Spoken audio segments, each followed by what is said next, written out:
മാളു എന്നായി തപ്പുന്നേ? കാതിലാ? ഓക്കെ നോക്ക്. അല്ല ഇതെല്ലാം ഒരുങ്ങിട്ട് ഇങ്ങോട്ടൊക്കെ ഒരുങ്ങിട്ട് അങ്ങോട്ടേക്കാ പോന്നേ? വീണ്ടും കണ്ണൂർ ഫെസ്റ്റ് അല്ലേ?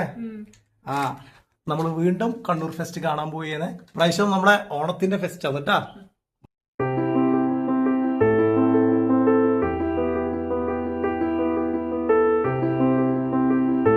വാച്ചെടുത്തിട്ടാണ് ഇട്ടിത്തലാണ്.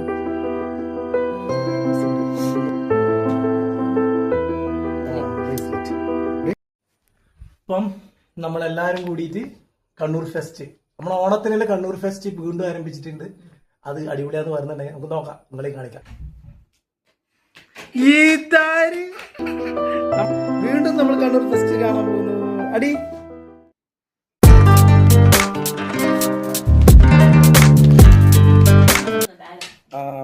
ഇത് ബൂട്ടാന്ന് കൊണ്ടുവന്ന ബാഗാട്ടാ, നല്ല ഭംഗിയുണ്ട് കാണേ. ഓ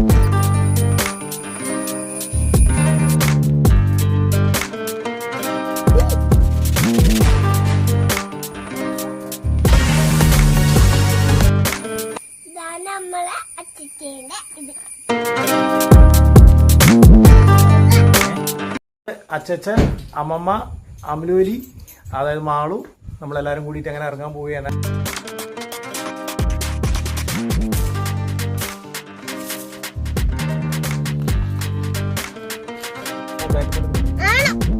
അങ്ങനെ നമ്മൾ ചാലോട് കണ്ണൂർ റോഡിലേക്ക് കയറി.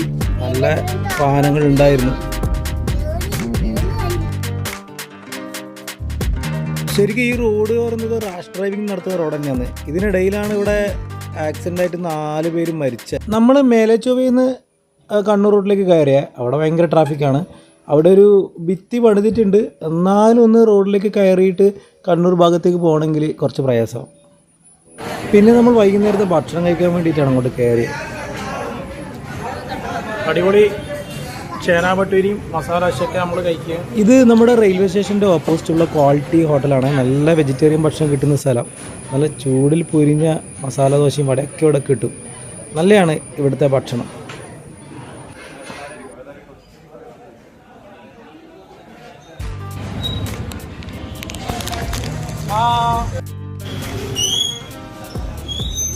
അവനെന്നാ തിന്നു പേടയാ നമ്മുടെ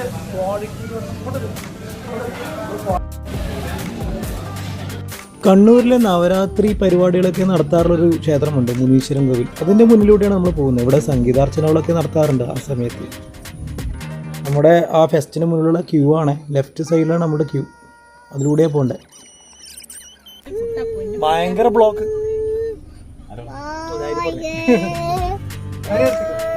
മാതൃഭൂമി ബുക്ക് സ്റ്റാളിനടുത്തുള്ള ഈ സ്ഥലത്ത് നമ്മൾ വണ്ടി വെക്കാറുണ്ട്. പക്ഷെ അവിടെയും ബ്ലോക്കാണ്. നമ്മളെ വണ്ടി ലെഫ്റ്റ് സൈഡിലൂടെ നേരെ ഇങ്ങനെ പോകുമ്പോൾ വലത്തെ സൈഡിലൂടെ ചില വണ്ടികൾ ഓവർടേക്ക് ചെയ്ത് പോകാൻ നോക്കുന്നുണ്ട്. പക്ഷെ പോലീസുകാർ അത് വിടുന്നില്ല. പോലീസുകാർ ഇല്ലോണ്ടല്ല ഗുണായിന്. കാരണം വെച്ചാൽ അല്ലെങ്കിൽ ക്യൂ സിസ്റ്റം തെറ്റിച്ചിട്ട് ഒരുപാട് ആൾക്കാർ വരുന്നുണ്ടായി. അപ്പം ഇങ്ങനെ ക്യൂ വെച്ചിട്ട് മറ്റുള്ളവർ കയറാണ്ടിരിക്കുന്ന രീതിയിൽ അവർ നല്ല രീതി തന്നെയാണ് ഇത് ഇത്രയും വരെ കെയർ ചെയ്യുന്നത്. പോലീസുകാരുടെ ഈ ക്യൂ സിസ്റ്റം ഉള്ളത് കൊണ്ട് നമുക്ക് കൃത്യമായിട്ട് വണ്ടി പാർക്ക് ചെയ്യാൻ ഉള്ളിലേക്ക് കയറ്റാൻ പറ്റി. അല്ലെങ്കിൽ നമ്മളും പെട്ടേനെ. നമ്മളെങ്ങനെ ഇവിടെ വണ്ടി വെച്ചു. ഭയങ്കര കഷ്ടമായിരുന്നു. പക്ഷെ പാർക്കിങ്ങിൻ്റെ കാര്യത്തിൽ നന്നായിരുന്നു. ടിക്കറ്റിന് 50 രൂപയാണ് കേട്ടോ. വണ്ടി എവിടെ വെച്ചാൽ ഓണം ഫെസ്റ്റിൻ്റെ കവാടം വളരെ മനോഹരമാക്കി തീർത്തിട്ടുണ്ടേ. നമ്മളങ്ങോട്ടേക്ക് നീങ്ങി. ചുറ്റും നല്ല ആൾക്കാർ തന്നെയാണ്. 150 രൂപയാണ് ഒരാൾക്ക് ഇവിടുത്തെ ഫീസ്. മുന്നിലുള്ള ആ ഒരു ലൈറ്റിങ്ങും സെറ്റപ്പൊക്കെ സൂപ്പറായിട്ടുണ്ട്. വണ്ടി പാർക്കിങ്ങും വെക്കാൻ നല്ലൊരു സ്ഥലമുണ്ട്. അമലു രസമുണ്ടോ? അല്ല ഇത് നോക്കിയ താമരെല്ലാം കണ്ട എന്താ അത്? ടിക്കറ്റ് എടുത്ത ശേഷം അച്ഛൻ വന്നു. നമ്മളങ്ങനെ കയറാനുള്ള തയ്യാറെടുപ്പായി. നമുക്കും ചെറിയൊരു ക്യൂ ഉണ്ട് കയറാൻ. അങ്ങനെ ടിക്കറ്റ് എടുത്ത് മുന്നോട്ട് നീങ്ങി ആ ക്യൂവിലേക്ക് നീങ്ങി. അപ്പം ഒരുപാട് ആളുണ്ട് ആ കവാടത്തിൻ്റെ മുൻവശത്തായിട്ട്. നമ്മളങ്ങനെ തിക്കിത്തിരക്കി മെല്ലെ മെല്ലെ ഉള്ളിലേക്ക് കയറി.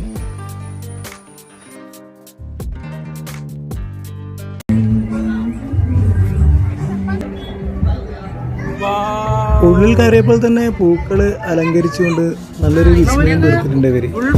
നിരവധി പൂക്കൾ ഇങ്ങനെ മുകളിൽ അവര് വളരെ ഭംഗിയുള്ള കാഴ്ചയാണേ. ഫുൾ പൂക്കള മയമാണ് നമുക്ക് ഇവിടെ കാണാൻ പറ്റുന്നത്. ഞാൻ വീഡിയോ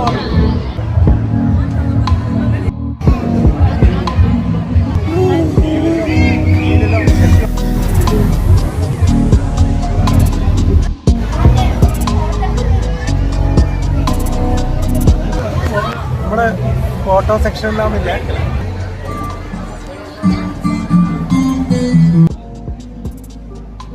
ഇതിനിടയിൽ മാളുവിൻ്റെ വക നല്ലൊരു ഫോട്ടോഷൂട്ടും ഉണ്ട്. അമലുവിനെ വെച്ച് നല്ലൊരു ഫോട്ടോഷൂട്ടുകളൊക്കെ നടത്തി. പിന്നെ കണ്ട കാഴ്ച ഒരു രക്ഷയില്ലാത്ത കാഴ്ചയാണ്. പൂക്കളാൽ നിറഞ്ഞ സ്ഥലം മൊത്തം. അവിടെ ഉണ്ടാക്കിയ ഓരോ വസ്തുക്കളും പൂക്കളെ കൊണ്ട് അലങ്കരിച്ചിട്ടുള്ളത്. അത് വളരെ ഭംഗിയാക്കിയിട്ടാണ് അവർ അവിടെ നിർമ്മിച്ചിട്ടുള്ളത്. വേറെന്തെന്ന് വെച്ച് കഴിഞ്ഞാൽ പല നിറത്തിലുള്ള പൂക്കളാണ് ഇവർ ഉപയോഗിച്ചിട്ടുള്ളത്. ആ പൂക്കളിൽ തന്നെ അവരൊരുപാട് ജീവികളുടെയും അതുപോലെ തന്നെ പക്ഷികളുടെയും ഒക്കെ രൂപങ്ങൾ ഉണ്ടാക്കി വെച്ചത്. ഇതൊന്നാണ് വലിയ ബട്ടർഫ്ലൈ. എന്താ എത്ര പണിയെടുത്തിട്ടുണ്ടാവില്ലേ ഇതിൻ്റെ വേക്കിലുള്ള അവരുടെ പ്രവർത്തനം. നമ്മളൊക്കെ അങ്ങനെ അത് നോക്കിക്കൊണ്ട് അങ്ങനെ നടന്നു.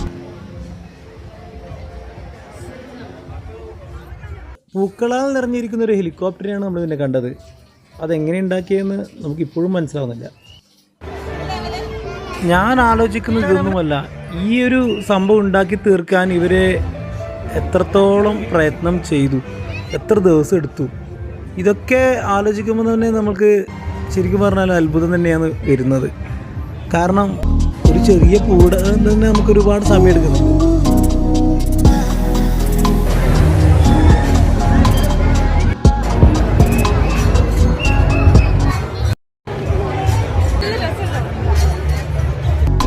പിന്നെ നമ്മൾ നീങ്ങിയതൊരു കുറേ വർണ്ണക്കുടകൾ ഇങ്ങനെ തലതിരിച്ചിട്ട് കുലുക്കിയിട്ടൊരു സ്ഥലത്തേക്കാണ്.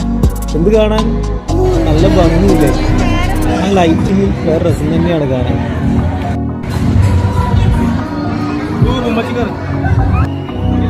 പിന്നെ പോയതൊരു ഹൊറർ ഹൗസിലേക്കാണ്.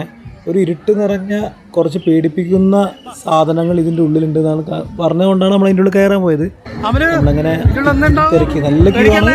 ഇതിൻ്റെ ഉള്ളിലേക്ക് ഇങ്ങനെ ആ ഇരുട്ട് റൂമിലേക്ക് മെല്ലെ നീങ്ങി. അപ്പോൾ നോക്കാമല്ലോ ഇതിൻ്റെ ഉള്ളിൽ എന്തൊക്കെയുണ്ടെന്ന്.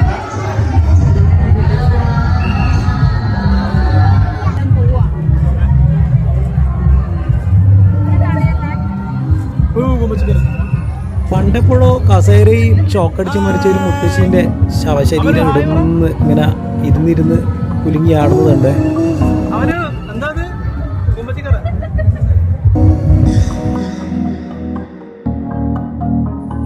അവരുടെ ബാക്ക്ഗ്രൗണ്ട് മ്യൂസിക്കിൽ ഓരോ വസ്തുവും കാണുമ്പോൾ ശരിക്കും പേടി വരുന്നുണ്ട്. ഇത് എന്ത് സാധനമാണെന്ന് മനസ്സിലായില്ല. നമ്മളങ്ങനെ മുന്നോട്ട് നടന്നു.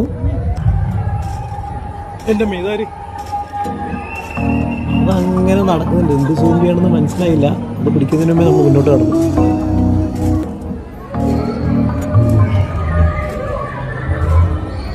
വീണ്ടും നടന്നപ്പം ഒരാൾ ഇങ്ങനെ മുട്ടുമടക്കി ഇരുന്നിട്ട് മരിച്ചാന്ന് തോന്നുന്നു. അയാൾ അവിടെ തന്നെ ഉണ്ട്, പക്ഷെ അയാൾ മുന്നോട്ട് വന്നില്ല. ആഹാ, ഒരു സ്പൈഡർമാൻ്റെ സോംബി ഇങ്ങനെ ആടുന്നത് അവിടെ കണ്ടു. വീണ്ടും വിളിക്കുന്നതാ, നമ്മളെ കൈയും കാണിച്ചിങ്ങനെ നിൽക്കുന്നു. ഹായ്. വേറെ ഒരുത്തനിങ്ങനെ നടുവിന് പ്രശ്നം ഉണ്ടായിട്ട് ഒടിഞ്ഞു തൂങ്ങി നിൽക്കുന്നത് കണ്ടു. ഒരു ലൈറ്റിംഗ് ഭൂതം അവിടെയുണ്ട്, പക്ഷെ അയാളുടെ തല കുറച്ച് മാത്രമേ പുറത്തേക്ക് വന്നിട്ടുള്ളൂ, മുഴുവൻ കാണാൻ പറ്റിയില്ല. ഇത് ശരിക്കും പറഞ്ഞു കഴിഞ്ഞാൽ എല്ലാം ഒന്ന് അനങ്ങിയിട്ടുണ്ടെങ്കിൽ നല്ല രസം ഉണ്ടാവട്ടായിരുന്നു അല്ലേ, പക്ഷെ ചിലത് അനങ്ങുന്നില്ല.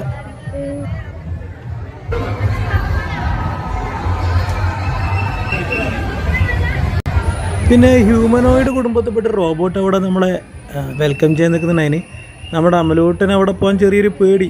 അവനവിടെ ഹായ് പറയാനും ഷെയ്ക്ക് ഹാൻഡ് കൊടുക്കാനൊക്കെ താല്പര്യമുണ്ട്. ആഹാ, ഒരു ഹായ് കിട്ടി. നമ്മളെ ലോലിക്കുട്ടനും ഹായ് പറഞ്ഞു കേട്ടോ.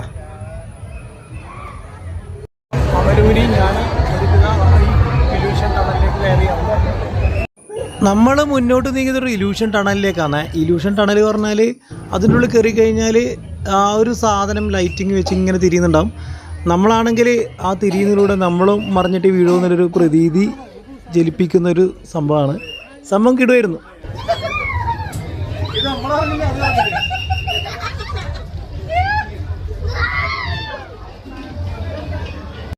അയ്യോ അങ്ങനെ നമ്മൾ കറങ്ങിയിട്ടാ അമ്മേ.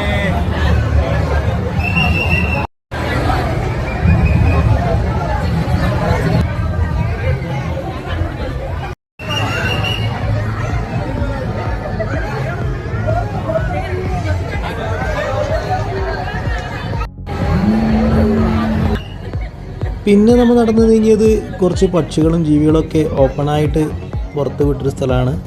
പക്ഷികൾ നിറയെ എന്താ പറയണ്ടേ, നിറച്ചും ഇങ്ങനെ പുറത്ത് തന്നെയുണ്ട്. പക്ഷെ ചില ജീവികളെ അവർ കൂട്ടിലിട്ടിട്ടുണ്ട്. ഒരുപാട് പക്ഷികൾ ഇങ്ങനെ ഓപ്പണായിട്ട് ഇങ്ങനെ മരത്തിൻ്റെ മുകളിലുണ്ട്. ജീവികളുണ്ട്. ആ ജീവികളെ കാണാൻ പേപ്പറിനുള്ളിൽ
കുഞ്ഞി കുഞ്ഞി മറ്റേ ഇത് നോക്കിയ കോബ്ര കോബ്ര കൊടുത്തു.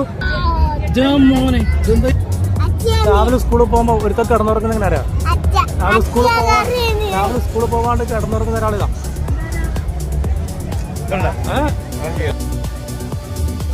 അമലുവിനെ LKG പോകുമ്പോ കുളിക്കാൻ വിളിക്കുമ്പോ അമലു എങ്ങനെയാ ഉണ്ടാവുക? അല്ല മോളു അമല് കാണിച്ചരാ. അതാ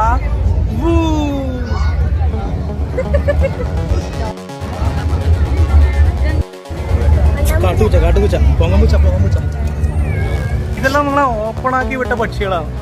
ഇത് പറന്നു പോകൂലേ?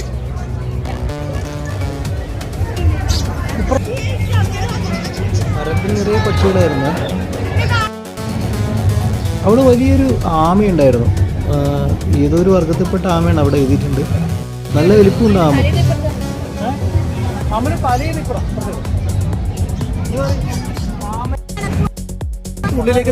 അതിന്റെ തല പുറത്തേക്ക് വരുന്നുണ്ടോ നോക്കിയായിരുന്നു. അവസാനം പുള്ളിക്കാരൻ്റെ തല കിട്ടി നമുക്ക്.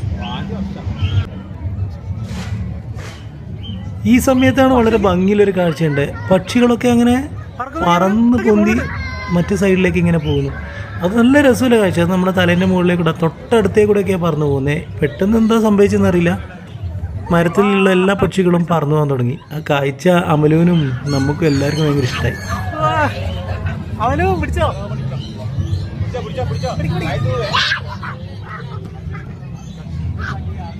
പക്ഷെ ഇതാണ് ശരിക്കുള്ള സംഭവം. ഇയാളിങ്ങനെ ഓരോ പക്ഷീനെയും പടിയെടുത്ത് ഇങ്ങനെ പായിക്കുന്നതാണ്ടായ ഓടിക്കുന്നതാണ്ടായത്.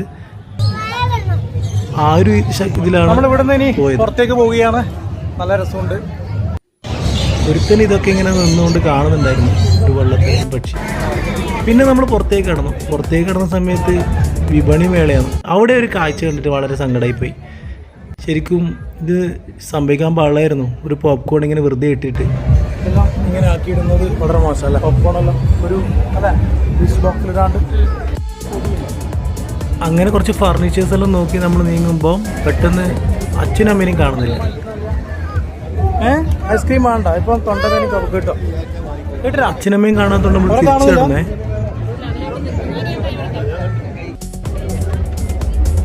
ഫർണിച്ചർ ഷോപ്പിൽ ഒരു സാധനം അവർക്ക് ഇഷ്ടപ്പെട്ടു. ഒരു കിടക്കാൻ പറ്റുന്ന ഒരു കസേരയാണ് അവർക്ക് ഇഷ്ടപ്പെട്ടത്. അതവർ ബുക്ക് ചെയ്തു വാങ്ങിക്കാൻ വേണ്ടിയിട്ട്. നമ്മൾ ആ സാധനം അങ്ങനെ സെറ്റാക്കി. അങ്ങനെ വിപണി മേളയിലൂടെ നമ്മൾ മുന്നോട്ട് നീങ്ങി. നിരവധി സാധനങ്ങൾ നമുക്കവിടെ കാണാൻ പറ്റി. അമലുവിന് എന്തൊക്കെയോ വേണമെന്ന് ആഗ്രഹമുണ്ട്.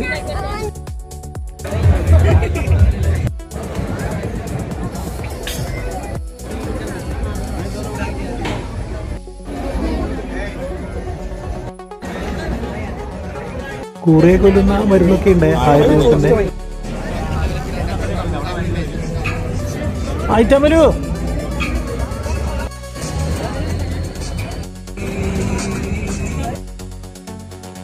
കാരണം ഒരുപാട് സാധനങ്ങൾ ഇവിടെയുണ്ട്. നിരവധി മധുരപലഹാരങ്ങൾ, മിഠായികൾ, അതുപോലെ തന്നെ മൈസൂർ പാക്ക് പോലത്തെ സാധനങ്ങൾ, അലുവകൾ ഒക്കെ ഇവിടെ കിട്ടും.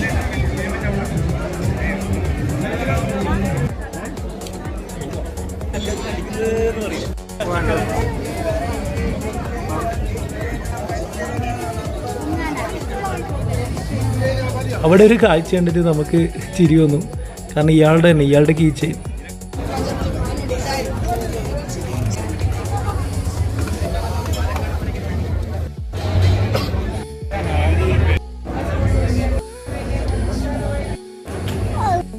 കിട്ടാത്ത സാധനങ്ങളൊന്നുമില്ല, അത്രയും സാധനങ്ങൾ ഈ ഒരു മേളയിൽ തന്നെ ഉണ്ട്.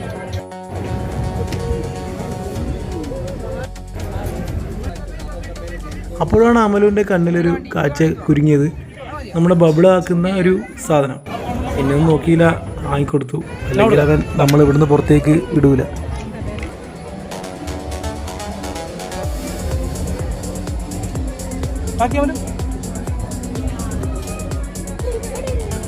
പിന്നെ ഒരു വാളിൽ പറ്റി തൂങ്ങുന്ന ഒരു സ്പൈഡർമാൻ. അങ്ങനെ നമ്മൾ 2 സാധനം വാങ്ങിച്ചത്. സ്പൈഡർമാനാണ്. അവന് സർപ്രൈസ് ആയി കൊടുക്കാം അല്ലേ? അവര് ഷാമിലല്ല മാള്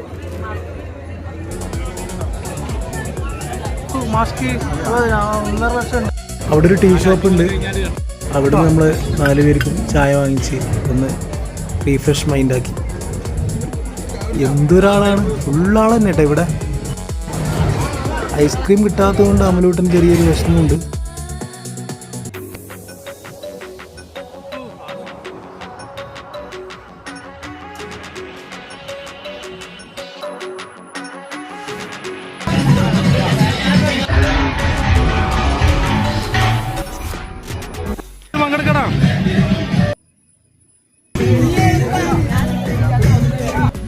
നമ്മളൊരു ഗെയിം ടെസ്റ്റ് ചെയ്യാമെന്ന് വിചാരിച്ചു. ഇടി വെച്ച് ബലൂണ് പൊട്ടിക്കണം, അതാണ് ഗെയിം. അങ്ങനെ ആദ്യത്തെ ഊഴം അച്ഛൻ്റെതായിരുന്നു.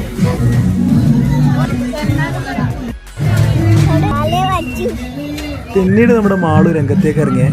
ആള് രംഗത്തേക്ക് കണ്ടോ? മാളു പൊട്ടിക്കണേ കുട്ടി.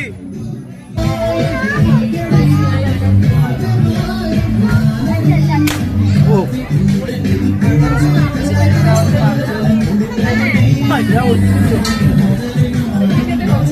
അമ്മ പൊട്ടിക്കണം.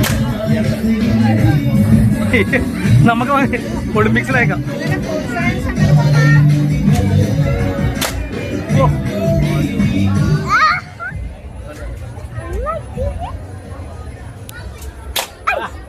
എന്റെ മോളെ അടിപൊളി. 5 എണ്ണം പൊട്ടിച്ച്. അങ്ങനെ 5 ബലൂണുകളും പൊട്ടിച്ച് ചാമ്പ്യൻഷിപ്പ് നേടിയ മാളു അങ്ങനെ ഒരു കടുവക്കുട്ടിയെ സ്വന്തമാക്കി.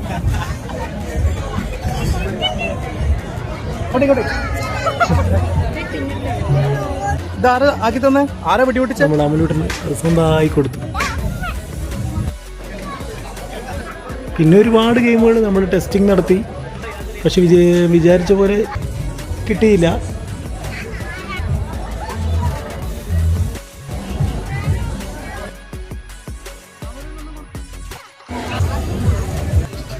ഈ ബോൾ ഉരുട്ടി നമ്പർ കിട്ടുന്ന ആ ഒരു ഗെയിം കളിച്ചു. അതിൽ നമുക്ക് സമ്മാനം കിട്ടിയിട്ടോ, ഒരു പാത്രം. അമരവും ഇതിലൊന്ന് ടെസ്റ്റ് ചെയ്തു.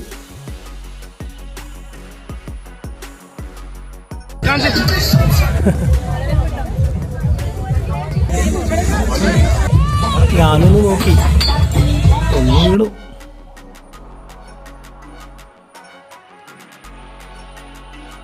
പിന്നെ നമ്മുടെ പഴയ ഡ്രാഗൺ ട്രെയിനിലേക്ക് കയറാൻ വീണ്ടും ഒരു ആഗ്രഹം തോന്നി രണ്ടാൾക്കും. അവർ രണ്ടാളും അതിലേക്ക് കയറി.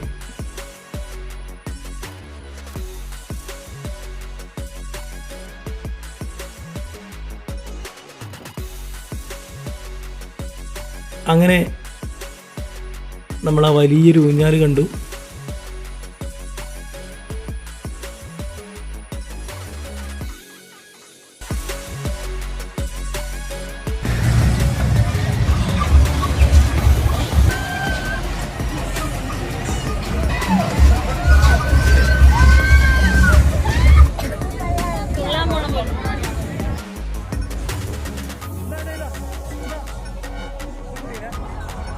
അവനെ കൊണ്ട് നമ്മൾ ജമ്പ് ചെയ്യിപ്പിച്ചു.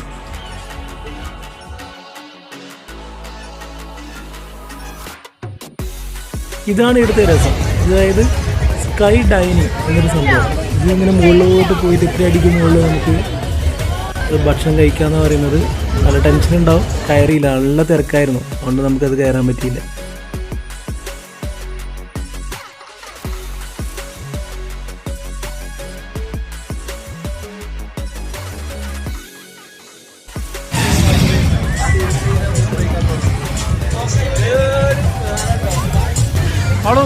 കണ്ണൂർ ഫെസ്റ്റ്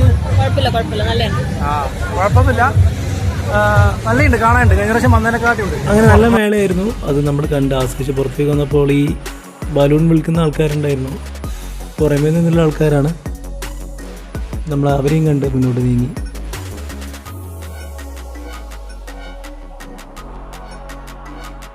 ഇപ്പോൾ നമ്മൾ കണ്ടു, നല്ലതായിരുന്നു. കണ്ണൂർ ഫെസ്റ്റ് നല്ല കണ്ണൂർ ഫെസ്റ്റ് ആയിരുന്നു. നല്ലോണം കാണാനുണ്ട്, ഒരുപാടുണ്ട് പരിപാടികൾ. ഫസ്റ്റ് വന്നതിനെക്കാട്ടിയും സൂപ്പറായിട്ടുണ്ട്. നല്ല ഒരു മേള.